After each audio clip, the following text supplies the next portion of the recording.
All right. Um, Ohayo gozaimasu. I realized on Friday, after I finished my video, Friday was a wonderful day of trading for me, as you probably saw. Managed to cut my account down by more than half, much more than half, because I went from 79, which is the high I had on Thursday, to all the way down to 37 bucks today. Oh man, and I'm already frustrated because as soon as the morning began, I got an assignment. Oh, I need to do this, so you need to go look at this and get back to me on this. And I have no idea. Well, I figured it out. I figured out what needs to be done. I just need to type it out now. Um, but I'm just blown away.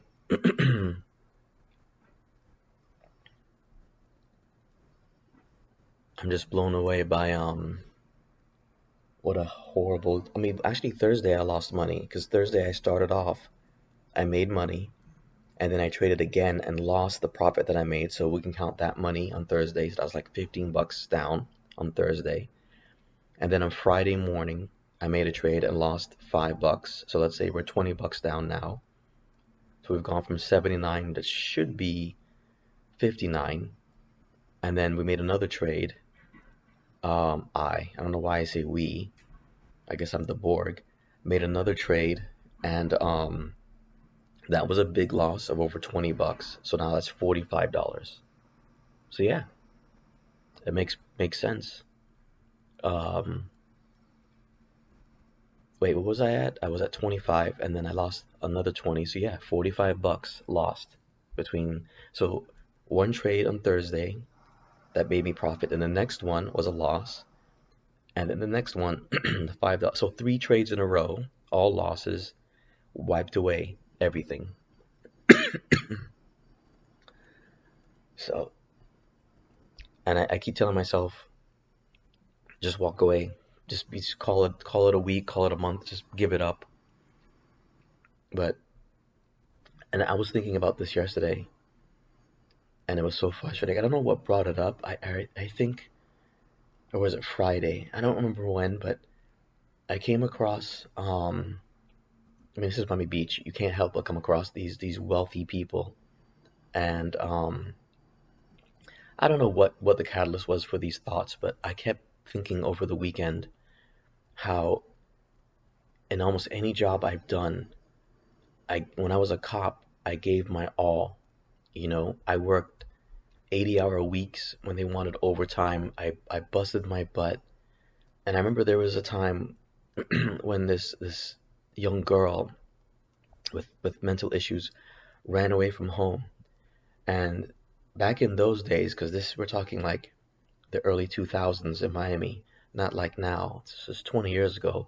Back in those days, when it was December or whatever, and it got cold, it actually got cold. Like in the well for Miami, 50s. Sometimes we'll dip to the low 40s. I don't know what that is in Celsius. I'm sorry. I think maybe 16, 17, 18, or 19 Celsius. I don't remember. Um, so this girl ran away from home after she had either, I think she was pushed into the pool by her stepmother, foster mother, or whatever. And again, this girl has mental issues. So she ran away from home, and I found her hiding in a bush. And we had a massive hunt for her. A bunch of patrol cars were searching, looking around for her. And I thought, okay, this girl is probably hiding somewhere outside. And I found her. So I put her in my patrol car. I gave her my coat so she can be warm. And for reasons I cannot understand, I guess because the parents claimed the daughter threatened them with a knife, even though she never said that. Um, the sergeant on duty at the time, who was a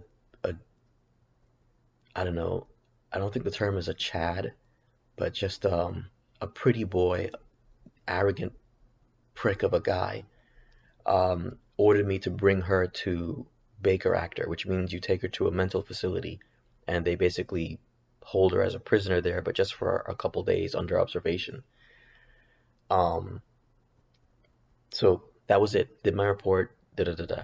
There's no reward. There's no good job, Kevin. There's nothing like that. And she ran away from home. Fast forward like I don't know, maybe 3, 4, 5, 6 months later, she ran away from home, and another officer found her. She was apparently walking down the street, and he brought her home. Right?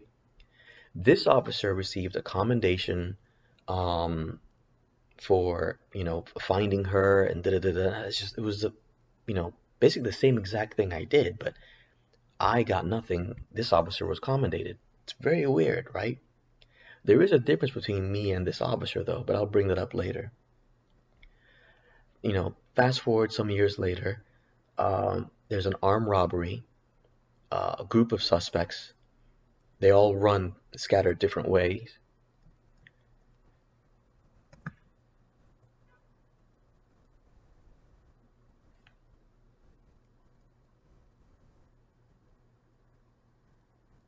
Hold on, I'm sorry, guys.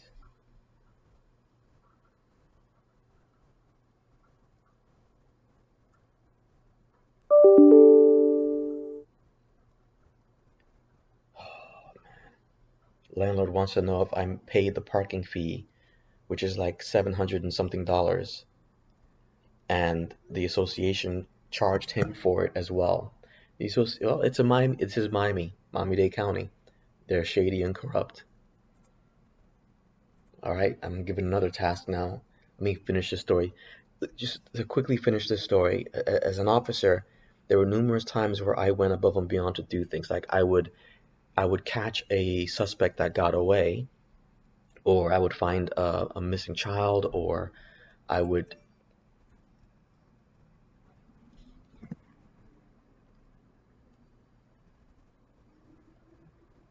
I don't recall I paid.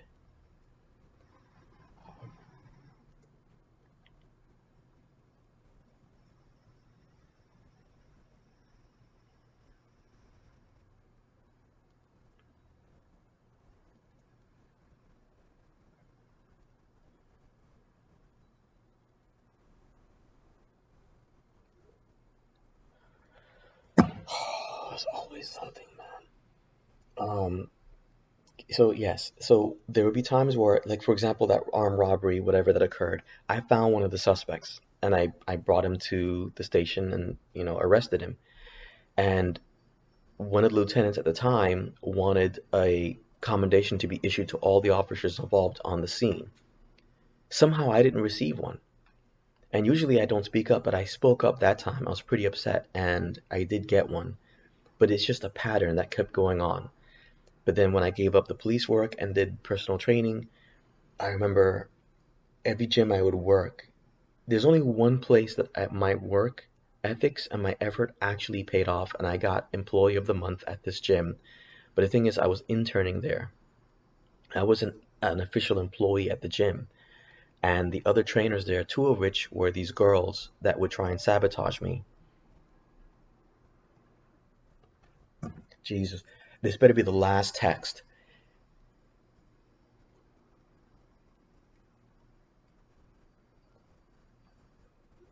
Man, this guy's wealthy.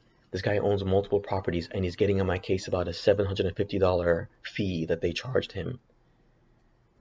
Um, I guess what I'm trying to say, but I'm taking too long to say it as usual, is that my entire life I usually give my best 120% for whatever work it is that I'm doing. Even that crappy place I was working at Whole Foods, and it never pays off, man.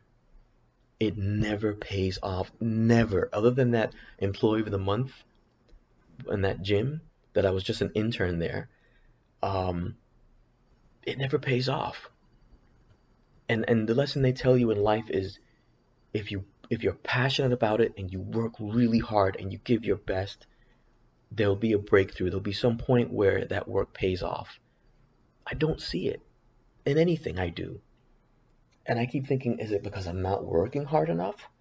But I'm like, how many traders are up every single day for over 2 years, watching the market, trying to learn, putting this much effort into it, and there's it comes to zero fruition. There's nothing that comes out of it for me. Nothing.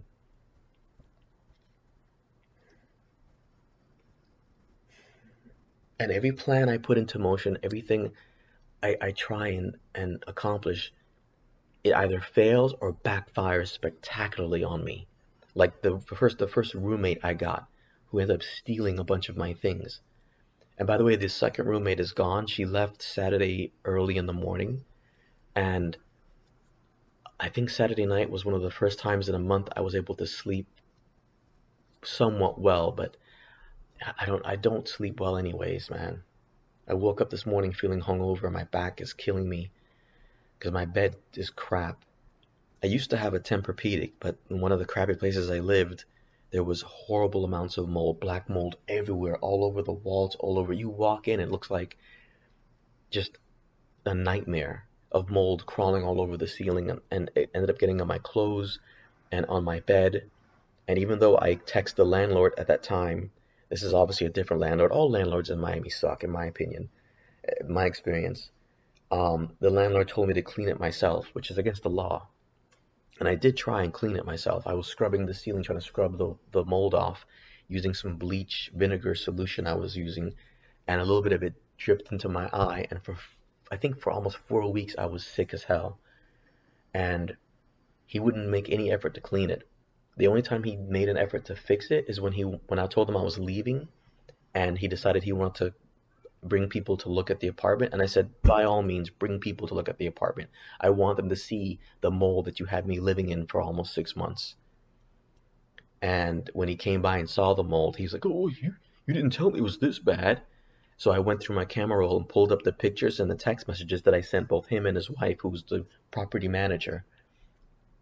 And he just shut up at that point. Oh, I must not have gotten that text. Yeah, right.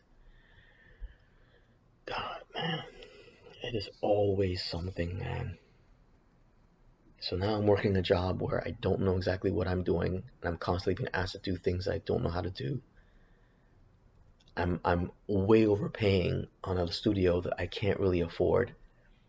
I'm trying to get a roommate, and one of my friends like, why don't you want a guy roommate? And then I told him, listen, imagine you have to share your room, not an apartment. This is a studio, so this is just a room and a bathroom. Imagine you have to share a room and a bathroom with some guy that you don't know.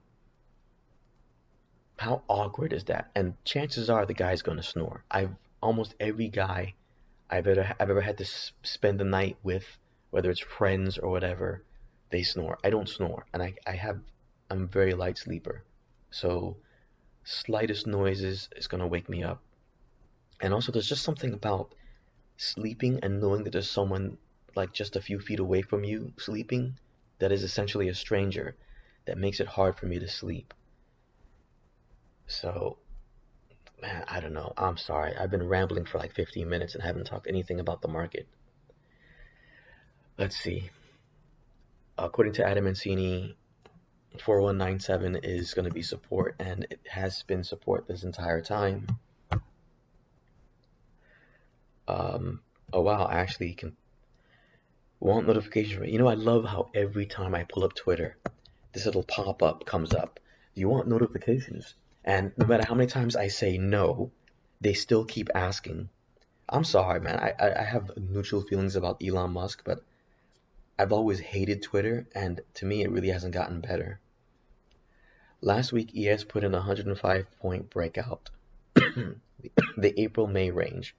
My target was 4225, and since Friday, we are now in the post-breakout base. Plan today, supports remain 4197, 4200. This keeps 4216, 420 in play. Lift off for next leg. 4197 failed, we see 4191, then 4170. 4191. I guess that's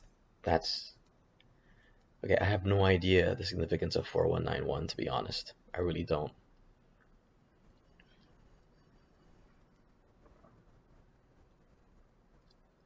But whatever, I guess I'll add it.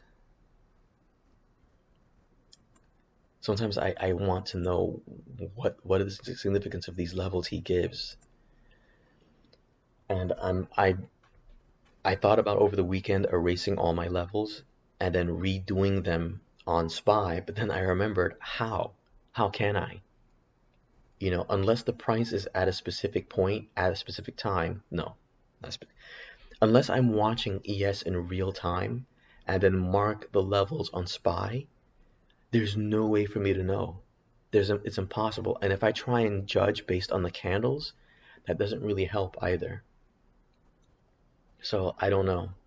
I tried again over the weekend to see if I can find some sort of think script or algorithm that will mirror levels on ES on SPY, but I couldn't find that. So really, unless I switch to futures and trade only specifically on ES, I'm at a loss as to how to. And I fucking hate that neighbor behind me, man. She keeps slamming the door every morning. Every time she leaves for work, she slams the door. Um,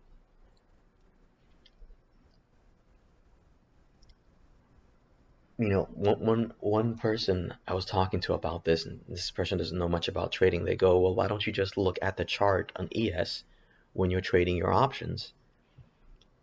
And she's not wrong, but the problem is with doing that is, for example, if this thing bounces and goes to what was next level Adam gave?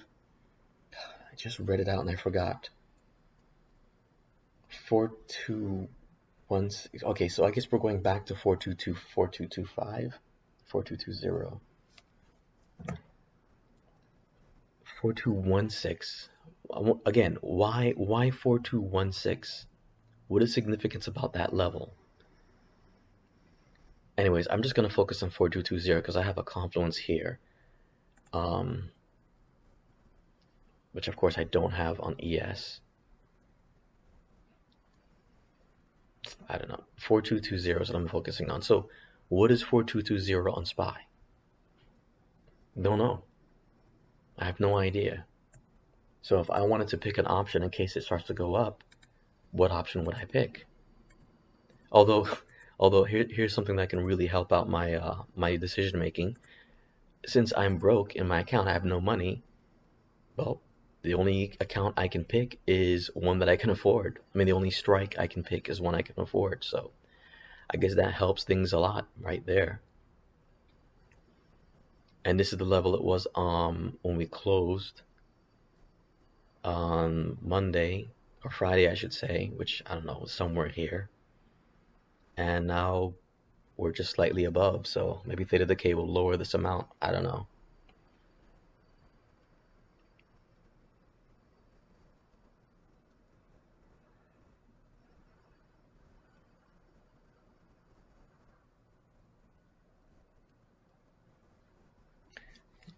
Um, I don't know, man. My brain is not braining. I'm exhausted. I woke up feeling like I'm hungover, couldn't sleep well. I went to bed early. Went to bed at 11:30. But dude, I do what I always do. I toss and turn all night. I wake up 3, 4, 5 in the morning. I have to always wake up and go use the bathroom. I guess I'm getting old. And no matter how much I drink, even if I go to bed thirsty, I still have to wake up and use the bathroom. And I don't know, guys. I'm sorry. I can't focus.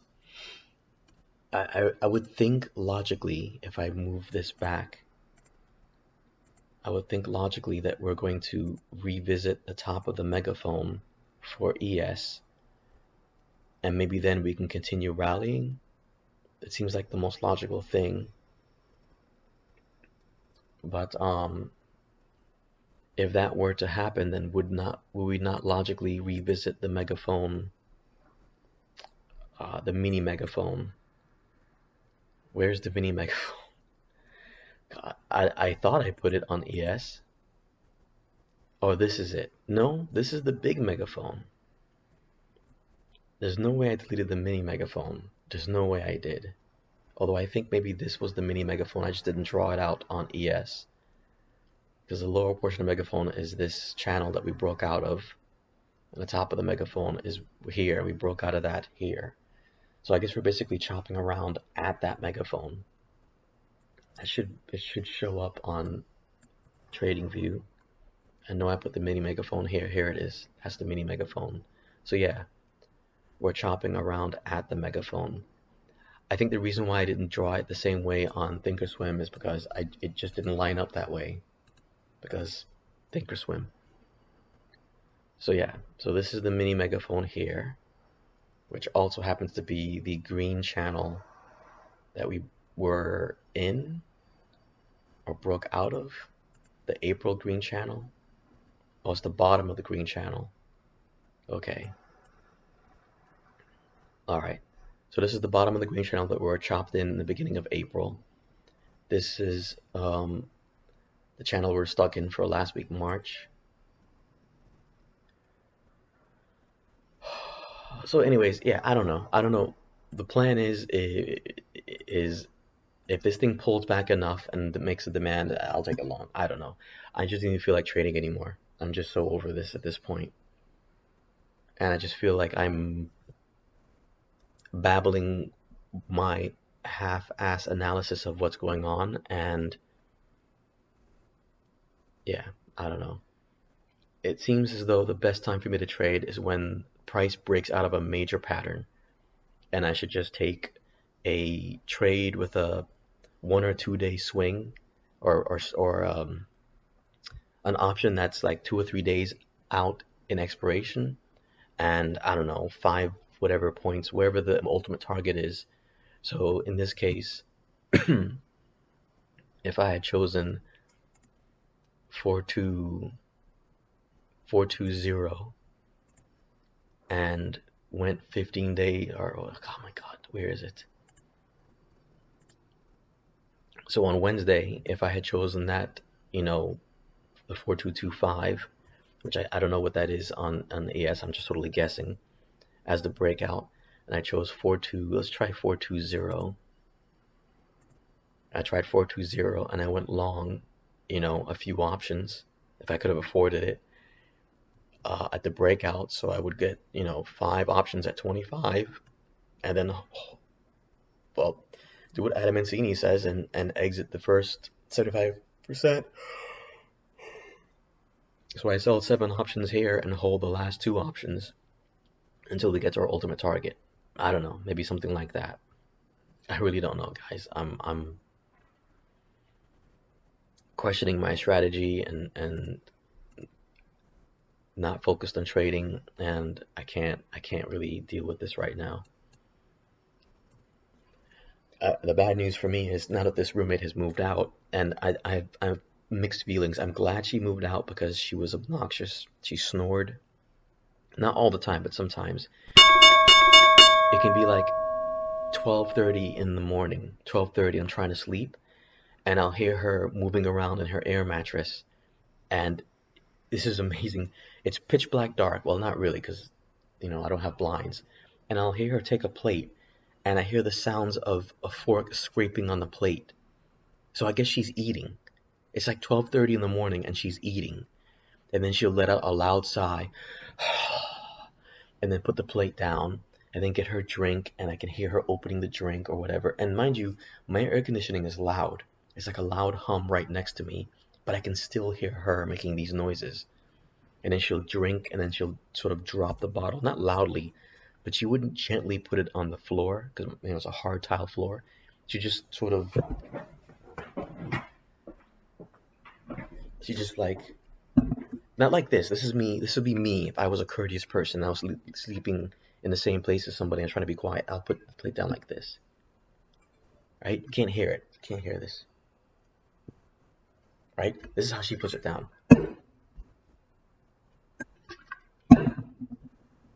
I mean, someone's a few feet away from you trying to sleep. You know that they're a light sleeper, but you're busy eating, whatever you're eating at 11:30 at night, and so whatever.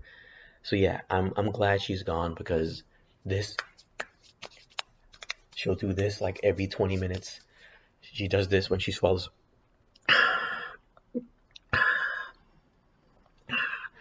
it's just, I don't know. I'm obviously I'm misanthropic and I'm very picky, but it just felt as though she was just trying to make noise to get attention, and it just annoyed the hell out of me.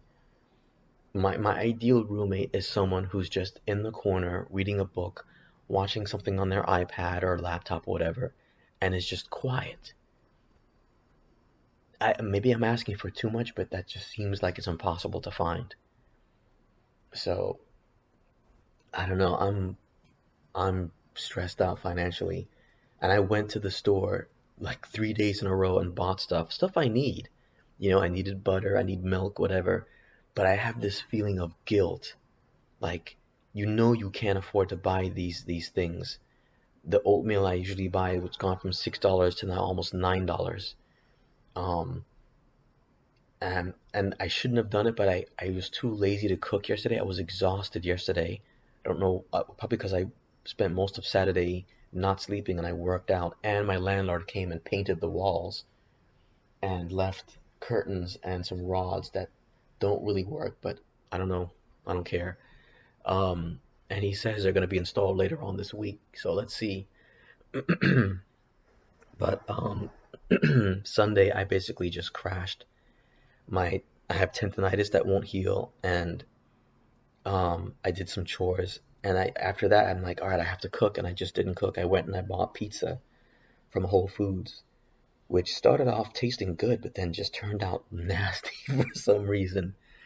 I put it in the fridge, and it came out nasty. I don't know why, but the pizza cost $20, and I'm guilty. I feel guilt. I think, man, you should have went and bought like some ground beef and some rice and some beans, and that $20 could have made you a breakfast, a dinner that would last you like 5 days.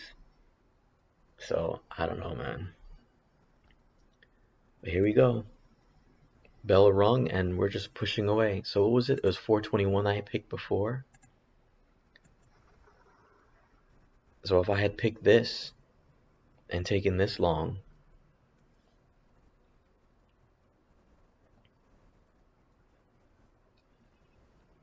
well, now it's too late. VIX is just dropping. I mean, I want to say there was nothing indicating this was going to rally, but come on, dude.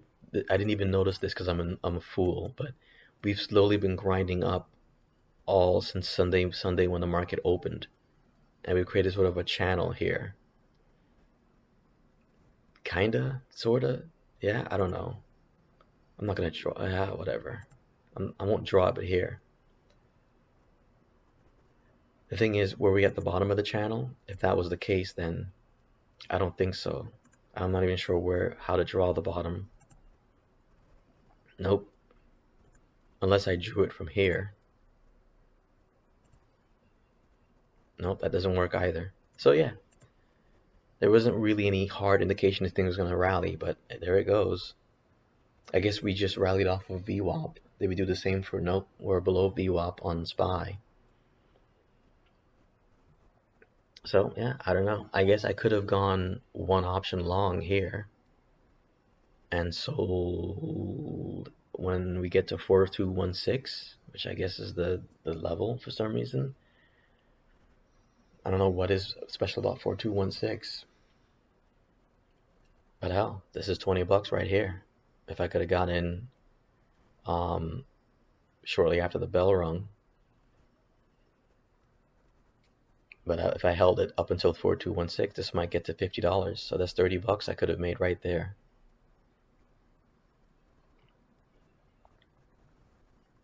But I saw no indication to go long. No demand was being formed. So it would just be a guess, a gamble. But looks like we're about to make it to 4216.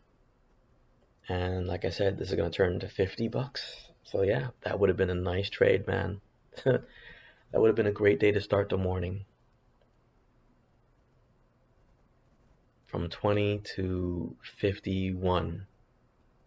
Anyways, I'm sorry guys. I have these two tasks I gotta finish, so I gotta go. But I had to come back really quick to show you this. Check it out. Remember I said I lost 40 bucks last week? If I had gone long at the bell and held up until, forget about 4216, if I held up until this confluence here, we had just hit 71, right? 71. So if I could have gone in right at the bell, somehow at 21 and sold at 71, I would have made up for all of my losses last week. And, well, almost all of it. 40 plus 37, I would have been at $77. So I would have been $2 short of where I was on Thursday morning. But I could have done it all right here. But again, how would I know? How would I have known to go long as soon as the bell would ring? There was no demand zone that was formed. We're at no specific level. I have no line here. The only thing I have maybe is not even VWAP. We started just below VWAP, so nothing would have indicated that it was going to rally like this.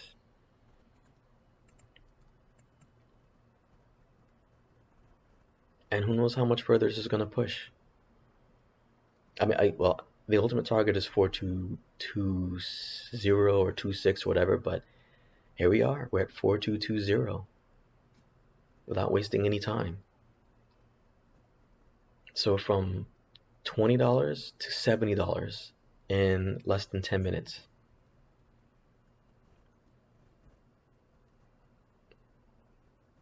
So yeah, man. And there it is. It's going to push even higher.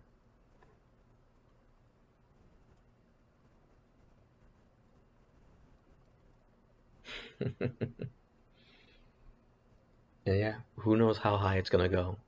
And I suppose I could pick a further out strike and try and take that long to try and jump in and get and scalp some sort of a move. But the ultimate target is 4226, right? Actually, Adam Cini just tweeted, so let's see if he adds something more.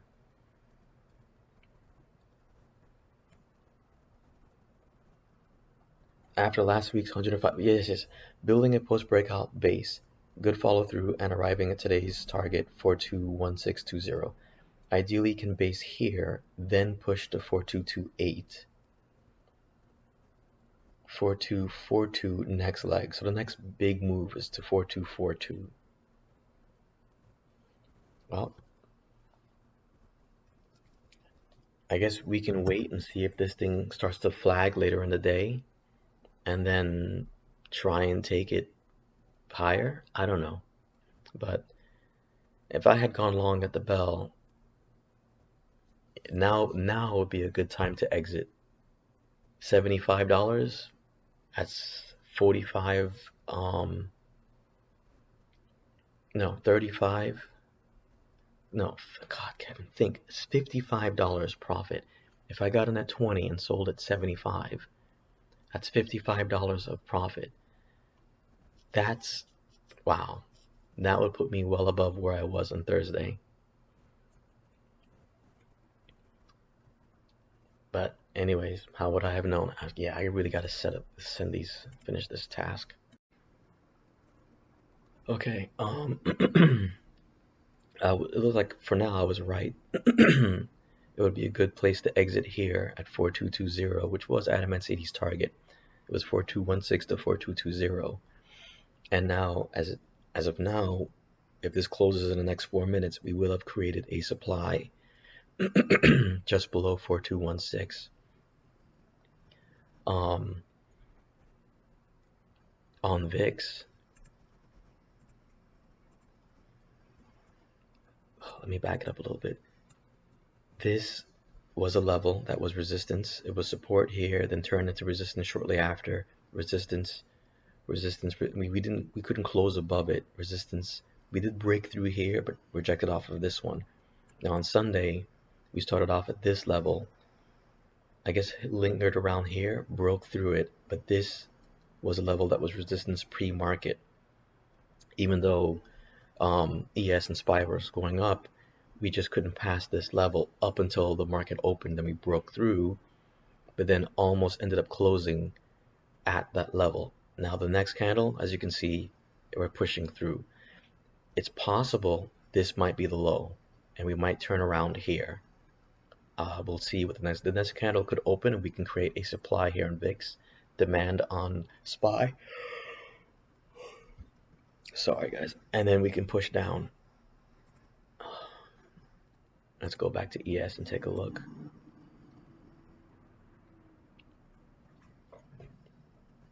So we could perhaps make a demand here at 42.06 upon the opening of the next candle, but we will have formed a supply here.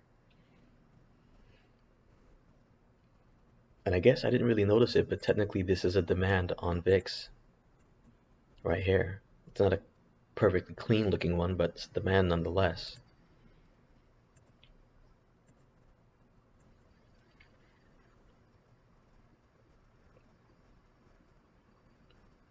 So is it possible that we could form a demand right here at VWAP just above 42.06?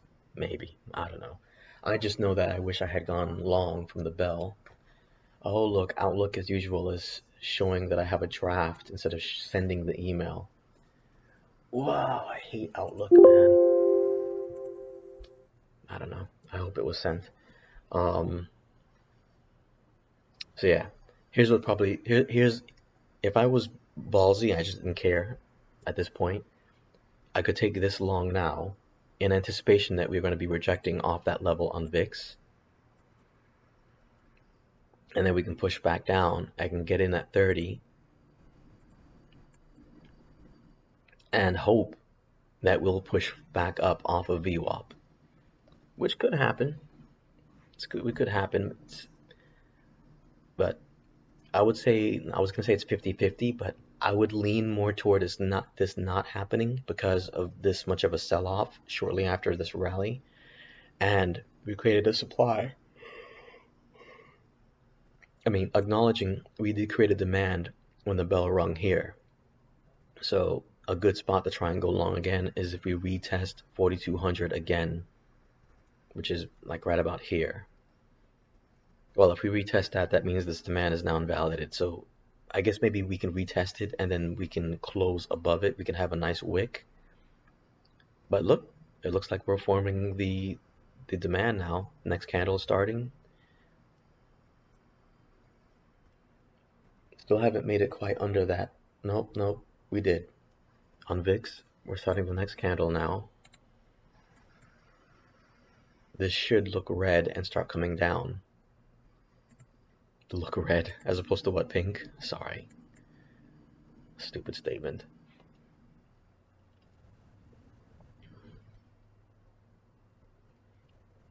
Oh my god, I want to look at SPY. In retrospect, I realize I could have also taken this short. A confluence of these, but then again, all these trends, I don't have that on my trading view, so.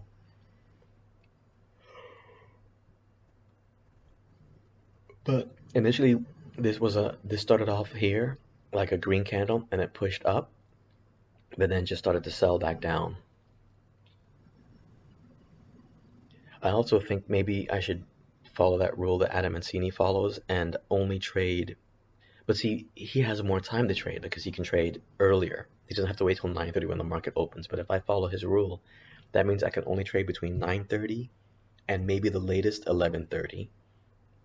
And then I guess what I'm saying is maybe I should create a rule where I don't trade between 11:30 and 1:30 anymore. I just don't bother. Unless there's some sort of catalyst. Nope, not even then. I was going to say a catalyst like Papa Powell speaking, but that happened Friday and it was pretty crappy trading. Well, anyways, looks like the demand is not forming, so I don't know. Maybe I'll try if we retest. I don't know, dude. I don't know, guys. I really don't know. This could bounce at 4200. It could bounce at 4197. It can bounce at this daily. I don't even know why I have this level here.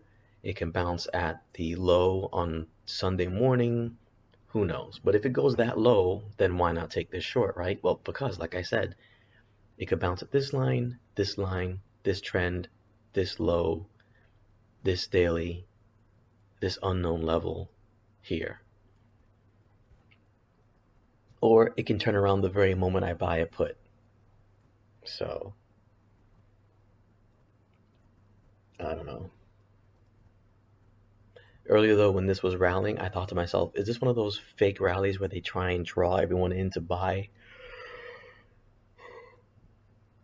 then turn it around and slap it in their face?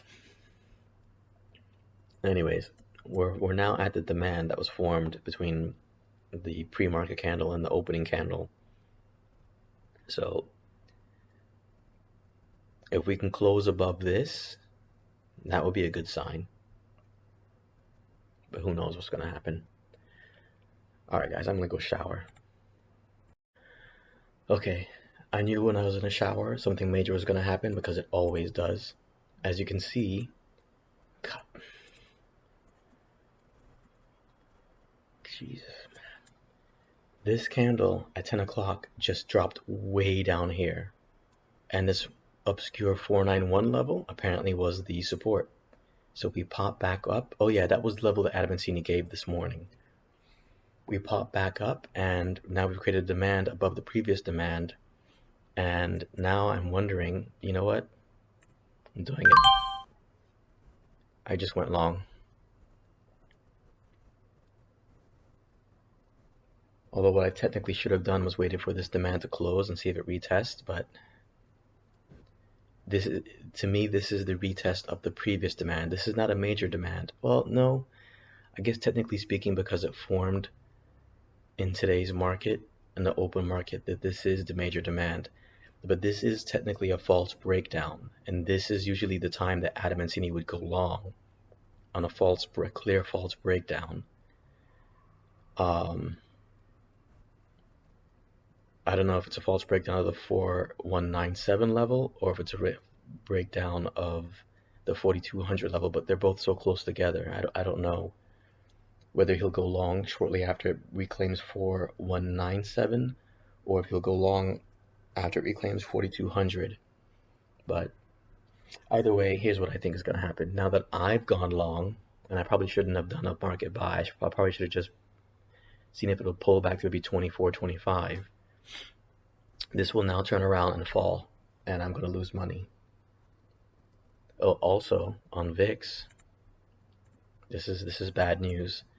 We're back to this level again, and it looked like we broke through it when I went long, but now we're falling back above it, or you know what I mean. So I need this to push through, and of course that's not going to happen. It might, though, now that I say that, it might happen when I exit my position for a loss.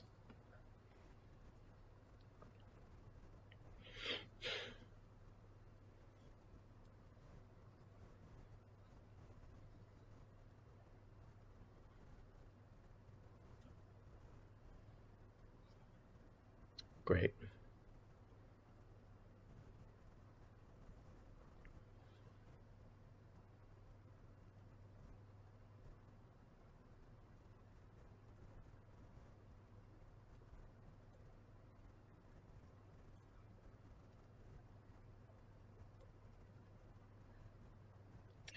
This is gonna burn me.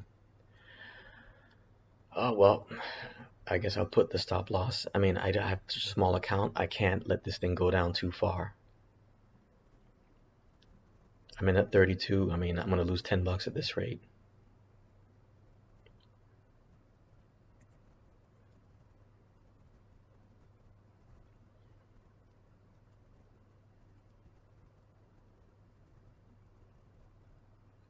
If I did what I was supposed to do and let this demand form and wait for it to get retested and come back down and get in at like 25, 24, that would have been better. But unfortunately, as it stands on VIX, we're not breaking below that level I needed to break below. It needs to come below here. And of course, I needed to break past these two moving averages and to at least make it back to here.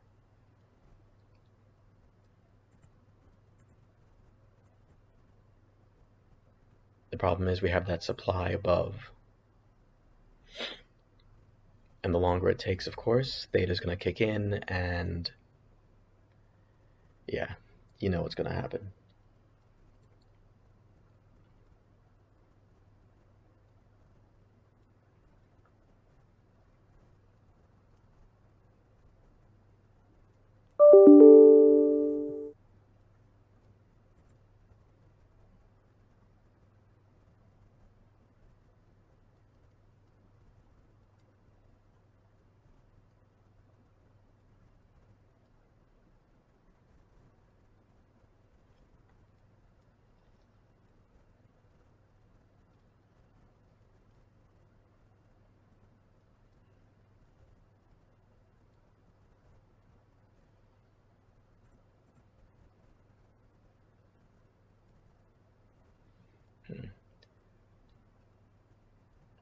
Yep, this is where I messed up. This is the major demand that would have formed, or technically formed, during the market. I should have waited for a retest of that and gotten in maybe at 24, 25 instead of 32, which is where I got in. And then hopefully this will push up at that point. At least if I got in at 24, 25, I could have my stop loss a little bit below, maybe 20, 18, 15. For a moment, we broke below that level on VIX, but unfortunately, it turned around. And this is bad. I know we're only 3 minutes in, but now we're forming another supply. So it looks like today's going to be loss number 4, I think, in a row. Yeah. It amazes me how I can't seem to manage more than 2 or 3 trades in a row that are successful.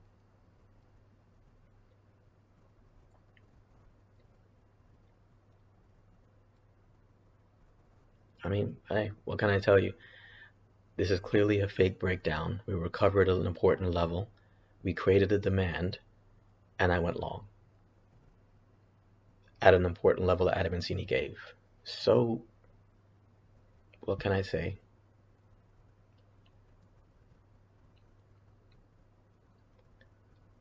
I may as well just take off this stop loss. Just let it run.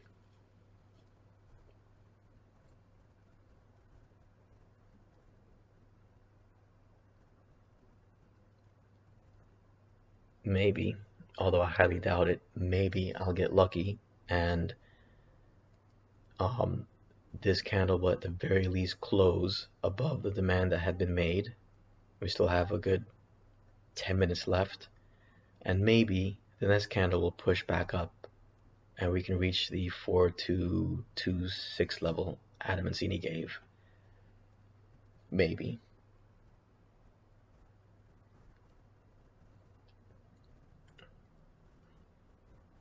So yeah, I think I'll just let this run.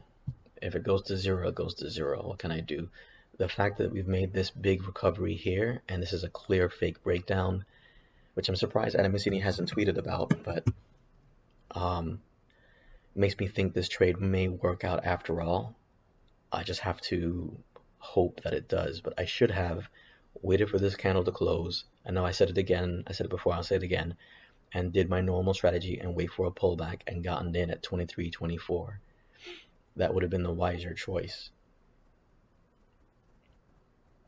I know I'm talking about what's literally about $4 or $5 difference here, but yeah.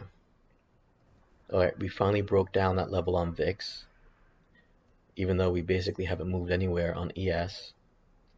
Let me show you again. So we've broken down.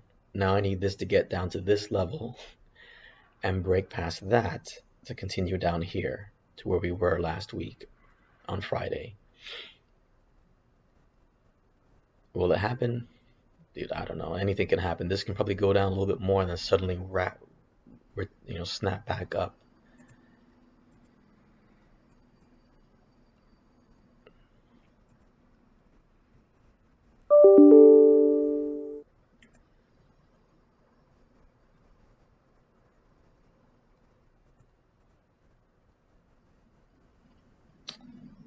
this landlord's messaging me, texting me this morning, upset about how the association charged him for the parking. But now that I think about it, the parking used to be $700, the annual parking fee, and they want that money up front. And what this association did, amongst the many shady things that this association does, like all associations that I've had to deal with in Miami, um, I moved in. The association, that parking fee is supposed to last a year. That mean that's last time I checked, a year is 12 months. I moved in April of 2020. I moved in April of 2021, and I paid that $700+ fee. But then in December of 2021, I got a notice that I needed to pay the annual fee again. And I was upset. I'm like, well, I'm confused. Why am I paying this fee again? Shouldn't I get an extra 4 months? Shouldn't I be paying it in April of 2022? And the lady who's in charge of the association, who I think is bipolar, because she's one day in a good mood, another day she's pissed. Um, she said, "Well, no. Now they want the money up front, always at the beginning of the year. So you need to pay it by January 1st. It has to be paid." So I paid it again. I paid it in December of 2021. So I paid 700 April of 2021 and 700 December of 2021, right? And then um in 2022 December, I had to pay it again. And here we are now in 2023. In January, I paid it again. But this time that fee went up, and I could have swore that the woman told me that it's gone up to like 720, 730. So when I paid the 700, because of course these incompetent buffoons wouldn't let you know through an email or through a message or even the elevator where they put little notices. You would think they would do that, but of course they didn't. So I had to go back to the bank and get another money order to give to her, and I put it in the mailbox because they don't have a payment system that you can pay online. Why would they do that? Um, and of course, they also don't give you receipts when you pay them, so you have no proof of that you paid for things because why would you be a professional association and do something like that? Um, so I think what happened was they took my money, of course, and then they charged the landlord and took his money. And I think because I didn't pay the full 750, which is not what she told me. She told me it was 720 or 730. So now there's a whole other issue that I'm gonna have to deal with later. And no doubt I'm gonna have to come up with the money myself for the difference from the 720 to the 750. And there's probably gonna be some sort of late fee or some sort of charge they're gonna hit me with. Hmm. So yeah, more good news. And as you see here, it's turning around and now I am, yep, there it is. So let's go ahead and take our loss like we normally do. Um, let me see if this actually bounces. By the way, like I said, we went below that level on VIX, and of course, right back above it now. Screw it. I'm so done with this. Just sell it. Done. All right, so we've gone from 37 now to $21.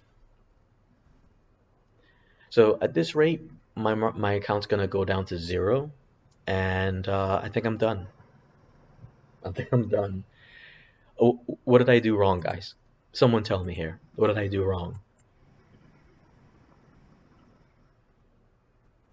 Oh, oh, that's what the market was waiting for. I should have known. I'm sorry. The market was waiting for me to sell before it turns back around. What was I thinking?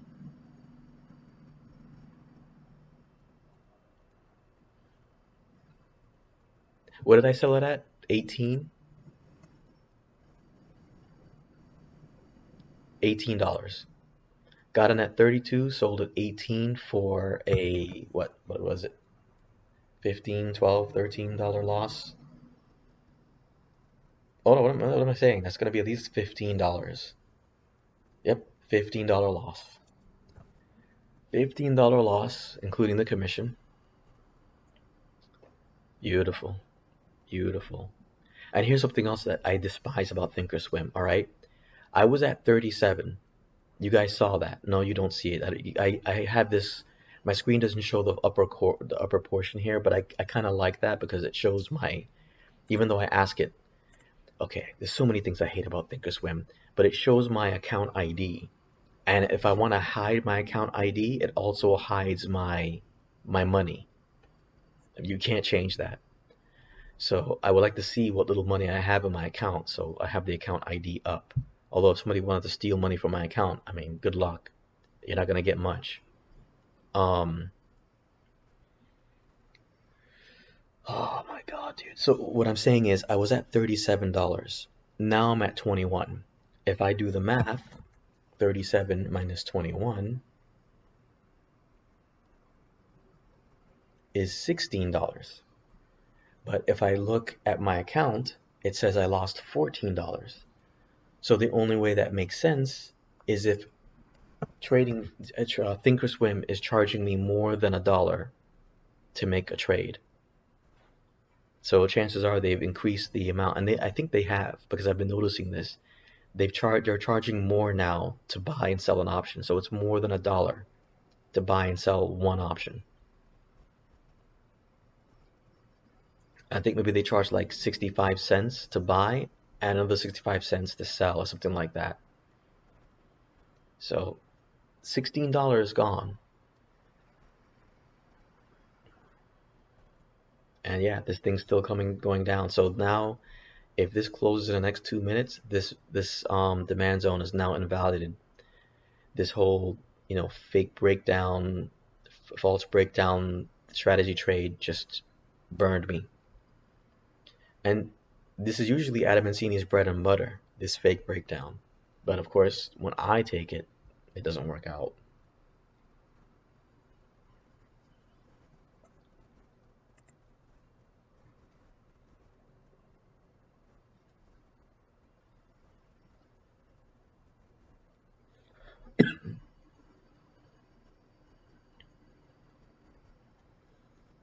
Still have 1 minute till this candle closes, and trust me, I would not doubt at all that somehow this will scoop back up and then rally.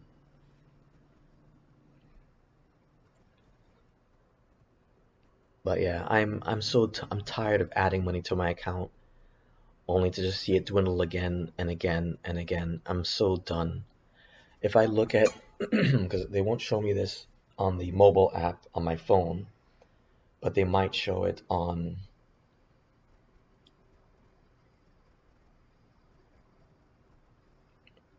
there's some section that they'll show. I guess not. Is this it? Hold on. Yes.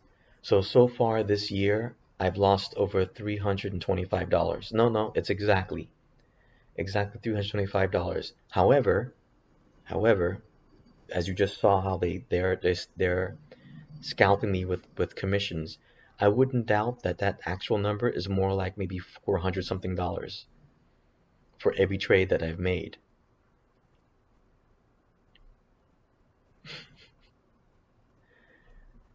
Amazing, man. Amazing.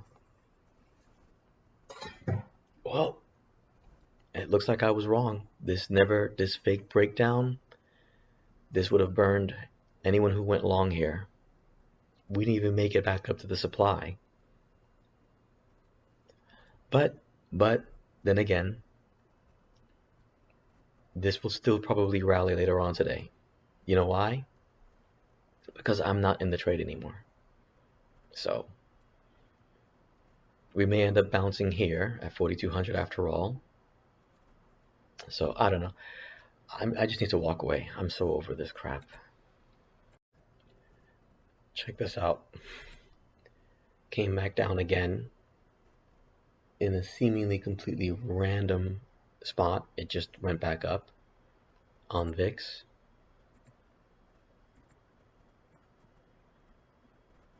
This is probably where I sold, and it turned all the way back around, and now we're back below this level again. So would not surprise me is if after everything I've been through, after losing $15, another big loss today, basically almost half my account, whatever my small account is now, this thing will rally back up. And mind you, I got in here, was it here? Yeah, at $32, and now we're at $17.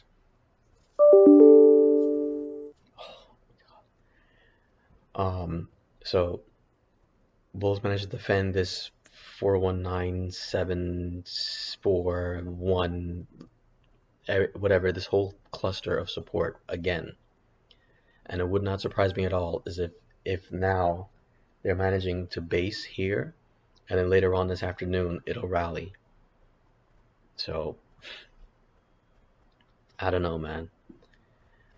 We've essentially formed another demand here, almost exactly with the demand that was formed between the pre-market and opening candle, and now we're going back up.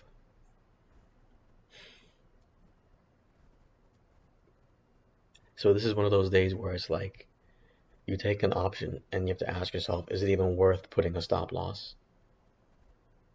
But if I hadn't, remember I got in at 32. At this point, that's basically my entire account. Gone.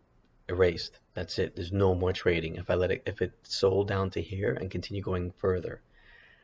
And we're back to where I sold, but remember I got in at 32.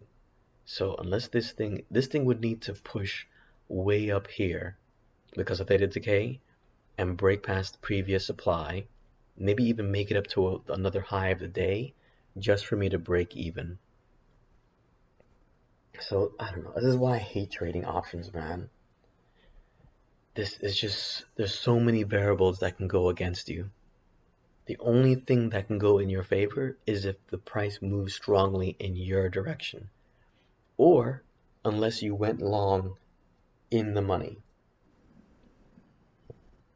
But then it costs so much money to go long in the money. And if I had gone long in the money here, I still would have lost money. But when it came back up, you know what? Let me demonstrate.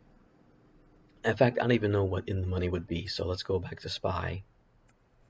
I went long here. So let's say we went long at 418 in the money.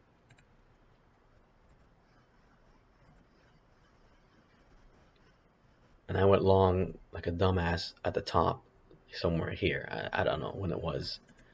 1028. So 1028 here. So this is where I would have gone long like a dum-dum at 183, right? And if I didn't have a stop loss, at one point I would be down, wow, almost $100. But now here's the thing. Here's the thing that trips me out. If it pushes a little bit higher, I might be able to break even. So it's basically where it was before, and it's still less. And I think that's because at one point it was out of the money.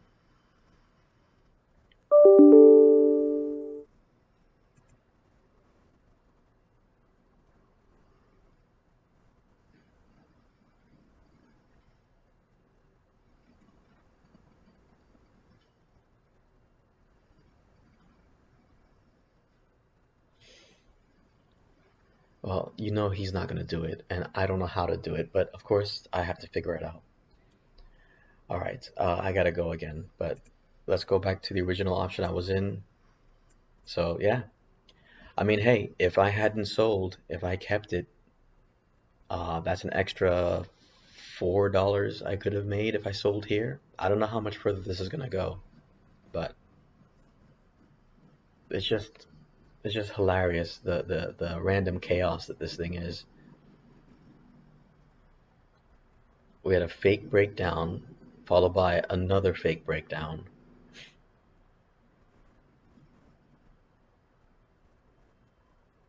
But instead of losing $15, I could have lost instead just 10 if I sold here. But again, this might push up higher, so who knows? Well, on VIX, at the very least, we've returned to the level I was hoping it would go down to here, and it looks like it may progress and break further below at this rate. So it looks like the fake breakdown really is the way to go. It was a good trade. Unfortunately, because I use options and I use ODTE and I use out of the money because I'm broke, that didn't work. So remember I said if we had used the 418, although technically speaking, that's crap too. Now that I think about it, I just wiped that whole theory out completely out. The only way it would have worked is if you saw this demand formed and you didn't do the retest here. Let's say for some reason you decided to wait. You saw this coming down and you decided you want to see this come back up and show a stronger recovery. I guess, I don't know. And this came down here and you're like, well, I'm not taking that long. And then this came down way down here and then came back up and formed another demand. And then you thought, okay, now here's another demand. I'll wait for this to get retested. And then you wait for this to come back down, and then you see a recovery, and then you jump in here, somewhere in here after 11 o'clock. So let's say you got in at 165. Well, good news. You're in the negative, even though we've gone higher. I don't know, man. I don't know what to say. I don't know what to say. This is just it's freaking annoying. This is just freaking annoying. The only thing I can think of as a metaphor here is if you're trying to dig a hole in sand and the sand keeps, you know, rolling back into the hole. And maybe, if you're lucky, it starts to rain a little bit and the sand gets wet and clumped, so then you can dig the sand out and it doesn't roll back in. If you're lucky. I know that was a crap analogy, but it's just what it feels like.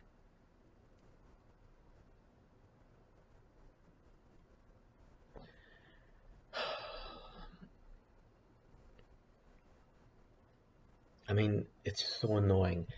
Which level do you go long at? Do you already put a buy in to go long at that level, hoping it might reach down? Because sometimes it's like that. Sometimes you're like, okay, Adam Mancini says this. We have 4200. We have 4197. We have 4191. We have blah blah blah blah blah blah blah blah blah blah. So you have to choose which one of these are you gonna go long in. And if you do options, then you have to choose which strike do you use.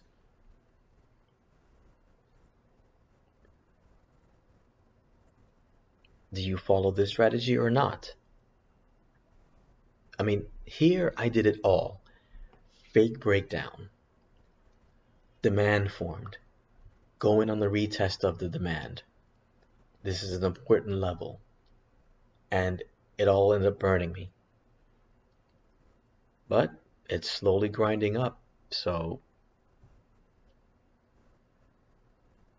I don't know. I do know that if I still held and I had exited at 22, I would have lost $10 instead of 15. I know that we're just talking about $5, but still. But if I still held on to it even till now, is it possible this might push up higher? I don't know.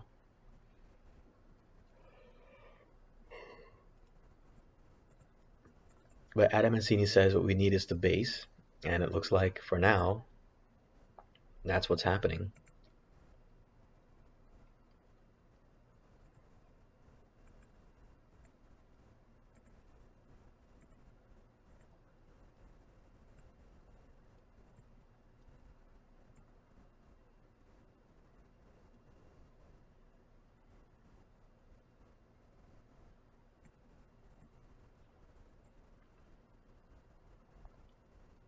I don't know if this top part's accurate or not. I really don't know. I mean, I guess it could technically go down here. Oh my God.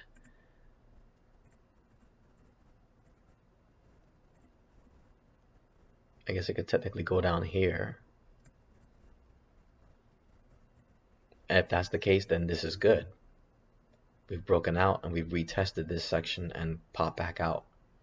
So I guess I remember I tried drawing a pattern here this morning, but I didn't know quite where it would go. And I guess this is where I should have gotten in, maybe here.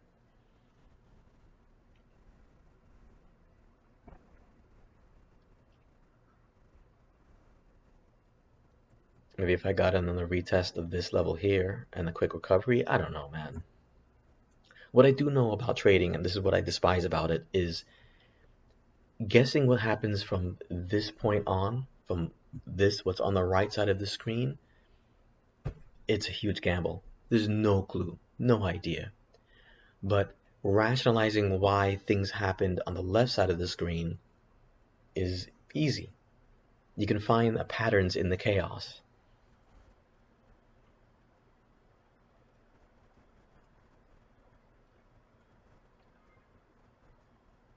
Yeah, man. I probably should step back from this for a couple weeks, see if somehow I can save up some money to put back into the account. I just don't know how, unless I get another roommate, which I don't think is going to be happening. Um, I did have a roommate come down here and visit to move in, but I have a pretty good gut feeling that there's going to be drama with her here. Um, I don't know for sure, but I have that feeling. She also has a manipulative streak about her that concerns me, and she sent me a message that confirmed that manipulative streak. Um, how do I explain this? Sort of like half tease. You know how some girls are, they have zero interest in you, but they sort of tease you, manipulate you to get you to do what they want. That's the impression I get from her, but she won't be able to move in anyways until like the end of July. So yeah, I need to find a stopgap between now and then. And I've found a couple potential roommates, but what irritates me is that they would say that they're interested, they would say they're going to call, they would say they're going to come by and look at the apartment, and then you don't hear from them anymore.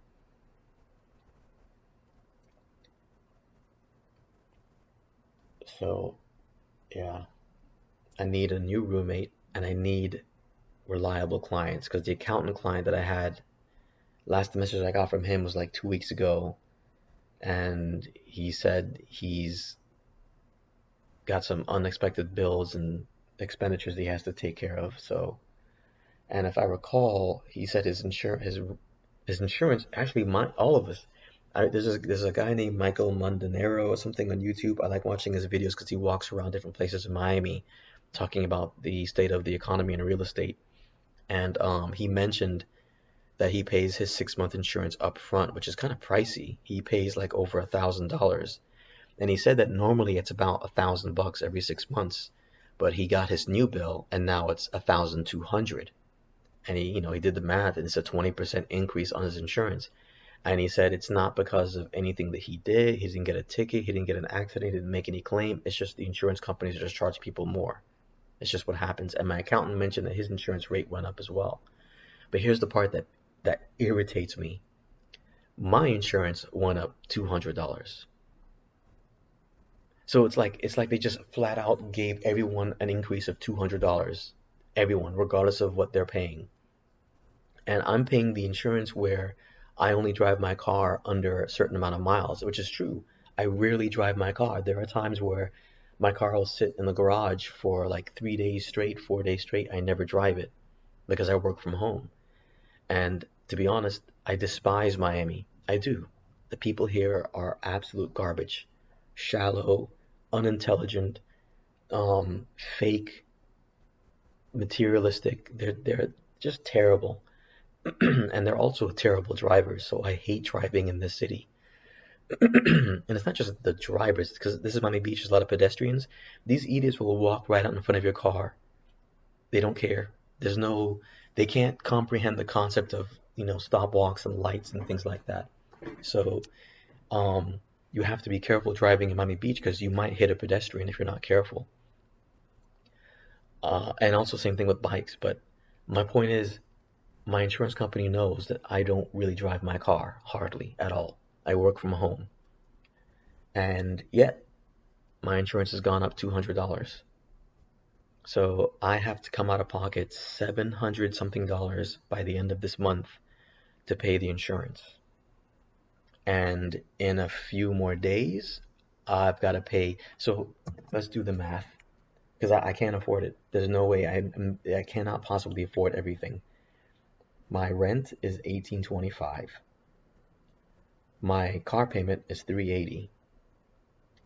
The insurance is going to be due at the end of, actually not the end of this month, but the end of June. So that's going to be $720. So by the end of next month, I need to come up with basically $3,000. Now here's the catch. I'll get paid on the second again, okay? I currently have probably around 800 bucks in my account right now. That's about it. When I get paid again, it's and I don't get paid much. I think it's like 1250 or something like that after taxes. Or is it 1350? And then I'll get paid again on the 16th and then again on the 30th. So plus 1250 plus 1250. So, of course, by this time, I'll have to come up with rent again. So, dude, I don't know, man.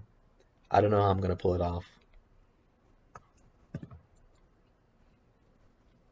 I may have to just give in and have some guy come in and move in here. That may be my only option. And knowing my luck, the guy I pick is gonna be obnoxious, loud, and I don't know. I mean, it shouldn't be that hard to find an ideal roommate. A female who isn't obnoxious, passive aggressive, who actually has a job, who gets up and leaves in the morning and goes to work, unlike this other girl who just laid in bed all day long and maybe she'll leave to go for a walk and then she'll be gone for, if I'm lucky, an hour or two. Then she'll come back and she has this odor off of her, and I have a powerful sense of smell. This acrid odor that smell. It would imagine. God, let me think. Imagine a guy who works out like landscaping. He works out in the field or cutting the grass, and then he goes to a McDonald's and sits in the McDonald's for like a few hours so that that stale French fry smell gets on his skin. Then he comes home sweaty, smelling like French fries and old grease, and then sits next to you while you're trying to study or do your work. And I don't know what it is, that smell that she had. And also, I could not stop coughing. Whenever she was here, I had a constant cough. Literally the day she left on Saturday morning, I tidied up the apartment after, well, I did that Saturday evening after the landlord left because he brought equipment in here, he painted, and he walked around in it with his shoes on. And I'm OCD about that. So I vacuumed, I mopped, wiped the place down, did some laundry. Um, I did cook dinner on Saturday, but I just made a couple hamburgers and I ate that same day. Um, Sunday, no coughing. Today, no coughing. So, of course, now that I'm talking about it, the psychosomatic response. Um, so after she's gone, no more coughing. So, man, I don't know. I gotta think of something. Oh my God. But if I can get a roommate, then that adds some money to I can get some money there. That'll be helpful. And if I could somehow get one more client, just a third client, but I don't know, man. I bet if I was in, I don't know, Germany, getting a client wouldn't be difficult. And I bet you if I had a client, a German client, they would show up.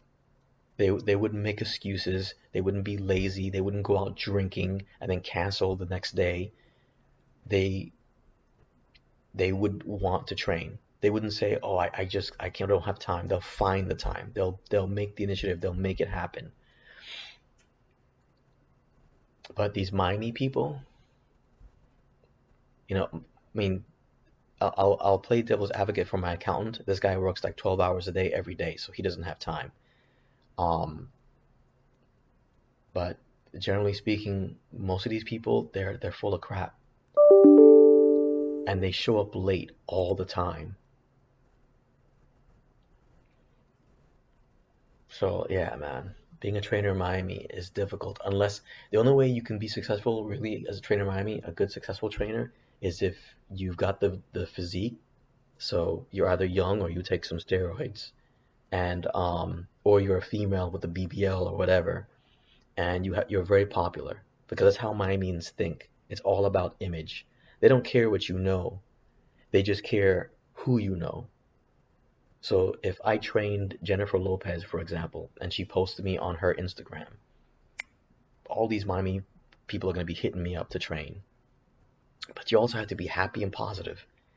Something else, they like when you are bubbly, happy, and talk because they're such fragile, emotional people that if you're not in the best mood, you're not always happy, then it makes them unhappy. And how dare you? So don't complain about anything, don't talk about anything. And my accountant friend likes some of my accountant friend, I say friend, but he's my client. He likes some of my stories because like the thing what happened with this roommate, they're just hilarious. It's amusing, it's entertaining. But he might find it entertaining, but most other people would just be like, dude, stop complaining. I don't want to hear about your problems. So I would have to set up this like highly energetic role. It's like flexing a mental muscle, and after a while it gets tiresome.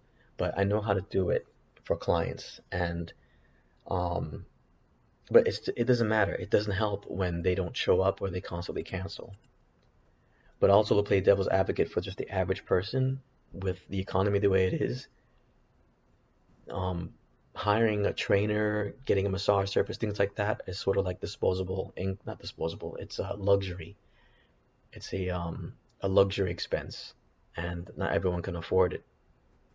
I wonder if I should adjust this. Look at this rejection here. Watch this. What if I, you know what? No, hold on. Undo edit. We're gonna do this. Duplicate.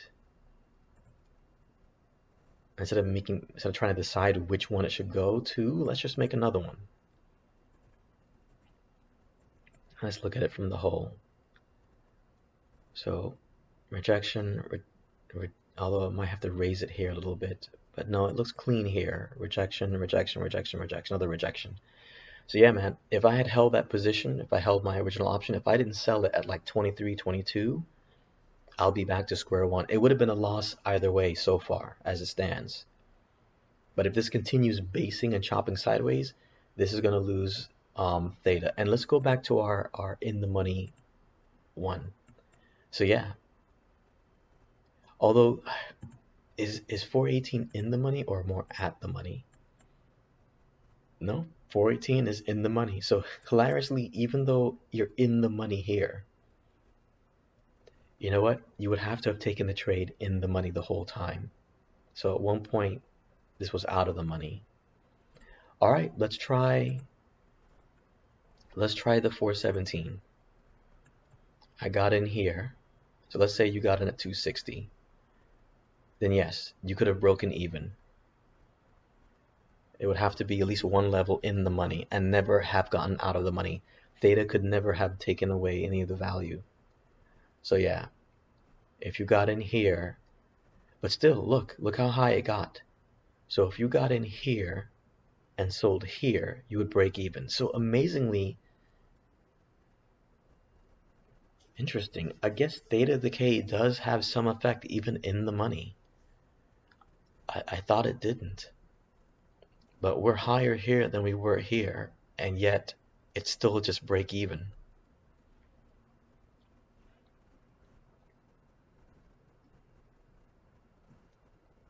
I wanna How did I look at? I haven't done this in a while.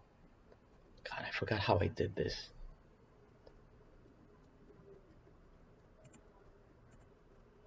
There it is. Can you hear that?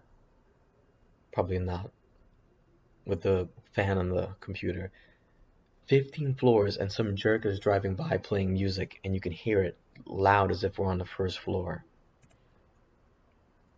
So no, look, theta, theta decay, 0. There is no theta decay in the money. None. It's when you get, oh, wait a minute. There's a little bit of theta decay even in the money. I did not know that. That is fascinating. I always thought, based on what I learned about options, that as long as you're in the money, there's no theta decay. But you can see there's a little bit. And here we are. This is one level in the money. So yeah, fascinating.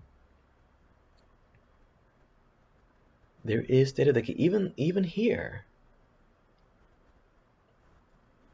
Interesting. Well, I did not know this. All right, how do I get this off? I guess I can't.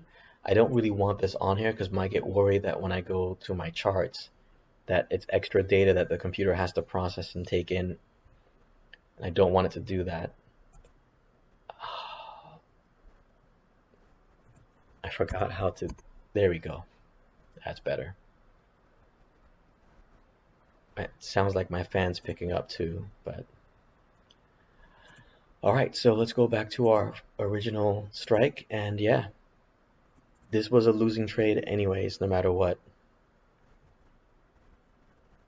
Fake breakdown, demand, whatever, all the crap doesn't matter. It's a losing trade. And if I went short, that would have been a loss as well. Unless I went short here and then sold here.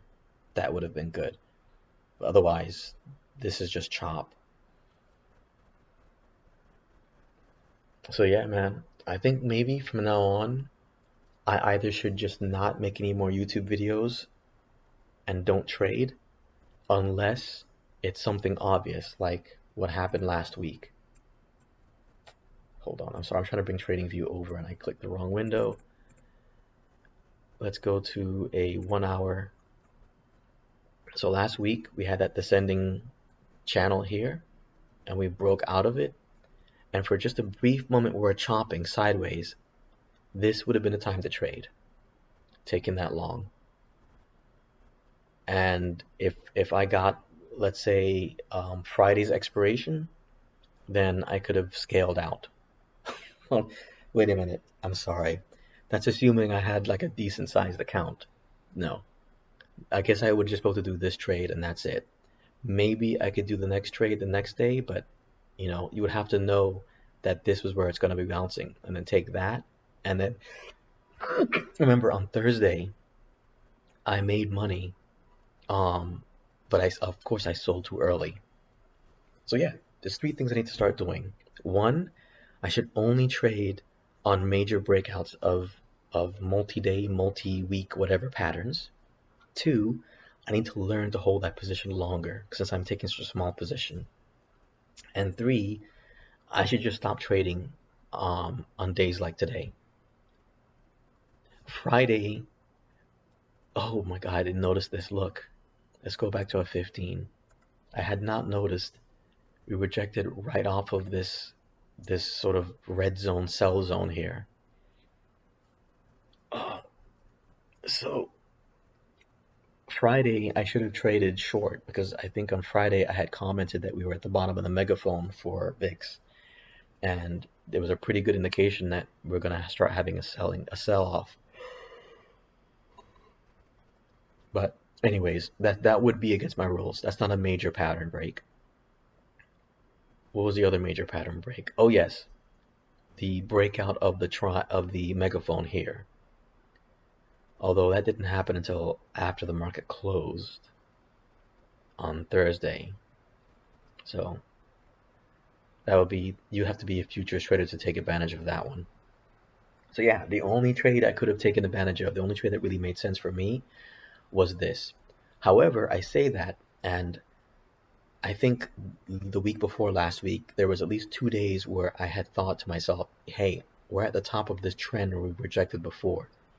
This is where I should take it short, and I didn't do it. I didn't do it. And I knew that we had formed a mini megaphone, and we tested the bottom of that megaphone, and I didn't take this trade here. So I need to step back and trade based on the bigger picture. Does that make sense? Instead of focusing so much on this whole MK strategy thing, trading here, there's a demand been formed, because it's becoming less and less reliable. And I still haven't looked at what this 112 strategy is. You know what? We have time. I really want to walk away and make some breakfast, but let's do this. I'm gonna pull up MK. Watch now, I have an assignment. Yeah, I'm gonna have to type up a mediation thing.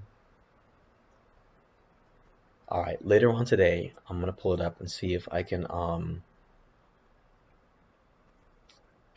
bring up MK's video. I'm gonna try it now. Hold on. All right. I'm trying to find his 112 strategy, but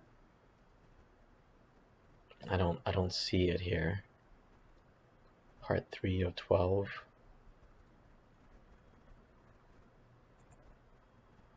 So you say you're ready to become a successful day trader. So to start, you need to start up by creating a solid foundation. Understanding the market is key, and that's exactly what we've talked about in the first 2 videos that I put out in this series. If you haven't checked those out, you need to check out what is day trading, and then also educate yourself about what the market is, some common themes and things. If you want to be a successful trader, then I recommend you only trade these handful of stocks. Why? I wonder when these came out. There's no dates for them.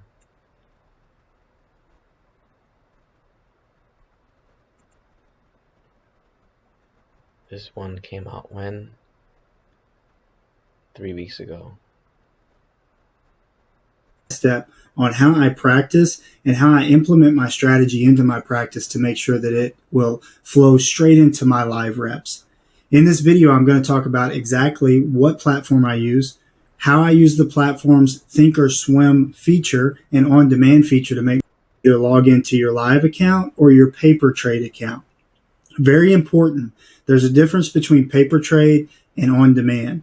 Paper trade allows you to take fake money and use live day data to trade. On demand lets you use days in the past. Okay, when it comes to practicing, number one, the time frame. Okay, so if you want to change the time, we're in on demand. You're going to go up here in the corner and you're going to click on the time. And let's just say that I want to. This is 2021, but I actually want to go to March of 2022, and specifically, I want to trade March the 3rd, 2022. Okay, I go in here and click that. Now, for our strategy, we trade a specific time frame. So we trade, we have some limits on when we're actually going to trade. So if I'm practicing, my first tip for you is that I want to make sure that I'm practicing the exact way that I am going to trade live. So if I start at a certain time if you're a specific type of trader, maybe you trade the first hour, maybe you only trade the last hour. You're truly going to get something out of your time management, and then you want to try to make that time management as realistic as in practice trading, and then they don't realize that there's an actual adjustment that your mind has to go through just to go to live trading, just for one contract. So if you're not creating that same mindset, if you're practicing 100 or 1,000, because I've got students that are doing 1,000, and let's just say we buy puts here, and we click. Let's see. Imagine buying $1,300 puts. And we click there to buy puts. Then they buy 1,000 of them, and all of a sudden they've made $100,000. So they come to me and they're like, "Oh, coach, I've made $1 million in practice trading," and then they don't realize that there's an actual adjustment that your mind has to go through just to go to live trading, just for one contract. So if you're not creating that same mindset when you're practice trading, Yeah, what he means is that the same thing you said earlier. Your practice trading should be the same as your regular trading, which I've done. I'll buy just one contract because that's all I could afford. Um, but it doesn't matter. You can be successful as I've traded very successfully on demand. It doesn't translate to actual trading. The only way to get better is to do actual trading and have the account enough money to keep pouring into your account to learn from all these mistakes, and then you have to learn from the mistakes, and then you have to find an actual strategy that works, and you have to apply that strategy. And this, by the way, is not the 1-1-2 strategy thing, so this isn't really helping. Whatever. I'll look it up some other time, but it's just not coming up now. So, and this is just chop so far today. If I had gone long right when the bell rung and sold, um, oh, I just realized that this trend here was one of the March trends, so looks like SPY would have been the spot to look at, and I traded and sold right up to here to 420. If I had this morning taken this strike long, remember we saw it, and if I could have gotten it at 21 and sold at 74, 75, whatever, would have made up for all the losses that I incurred on Thursday and Friday, and I would have put my account not just at but back above to where I was. Like 80 would have been like 89, $87, something like that, which would have been fantastic. And of course, I would walk away at that point. But that did not happen. Instead, I took this fake breakdown, I got in here and sold here. Was it here or was it here? It doesn't matter. I sold and took a big loss. So, wasn't there a assignment that I just got? Oh no, that's coming soon. Alright, so this video is probably already long enough. I'm gonna walk away and maybe make some breakfast or something. This is gonna be a short video, guys. I'm sorry, but I mean, what can I do at this point? My account's drained. I've lost over $50 over the past couple. No. Yeah. $59 to be exact, just between Friday and today. But look at this. Let's zoom out a little bit. Remember that channel I found? Although I found a sort of semi-channel here. Should I put that back? I can't put that back. Anyways, so there's a channel here as well. But it looks like we broke out of this, you know what, let me show you again. I removed it because I didn't see the point in having it there, but there was a channel here as well. And I removed it because it seems like now we're just trapped between these two channels. I predict it's going to break out eventually, but as you can see, hilariously, this is where I got in, right? And as you can see, it never got back to anywhere near that level again. I could have prevented the loss of about $5 if I sold here at 23 instead of selling here 18, wherever it was I sold. But as you can see, clearly a terrible idea. And remember our hypothetical 318 option? Let's go back to that. Or 418. Man, can you imagine if SPY gets back down to 300? We could have made back most of our money had we sold here if we got in wherever it was here. Not even. We'll come back to maybe almost breaking even. But as we discovered earlier, that there is theta decay even if you are in the money, but it's much less than out of the money. But we've made. Let's look at the MK strategy and let's go to, I think what would be a good 420? No, 419. So demand was formed here, pre-market, and so far that demand has been respected. In fact, I should put a line here, a level, because surprisingly, every time it gets pushed down, it gets sent right back up again. So here's a day where the MK strategy would work, but you will have to scalp, and you would have had to hopefully have seen that this channel up here. Let me get rid of this one. And here you would have to sell each time. So yeah, I guess the Russell's gone up, whatever that means. So anyways, so yeah, if I had waited, if I had taken this long at the bell, but of course there was no indication to do so. If I had taken it long here and then scalped, that could have been something. Or if I had taken it long here, which would be maybe like 50 and scalped, everything would have to be a scalp. This is a very choppy sideways day. So, and to look at VIX really quick to update on that. So other than that big spike down that was recovered, it's basically been sideways. So that's all I got to report. All right, last video for the day, and hopefully I can get the order correct when I send this, upload this. So as you can see, last time I made a video, we had a touch here, and look, we touched once again, but again, not much of a follow through. And look, if you wanted to do a breakout trade, you might think, hey, here's a good time to go long. But if you didn't scalp and exit quickly, even before the last resistance, it fell back down. So I guess this technically is a false breakout.